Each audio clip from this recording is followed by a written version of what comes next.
You ask Tiger to solve. This deals with linear equations with one unknown.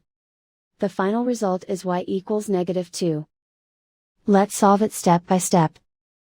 Group all constants on the right side of the equation. Subtract 4 from both sides. Group like terms.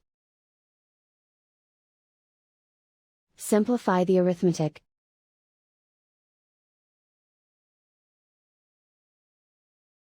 Isolate the y.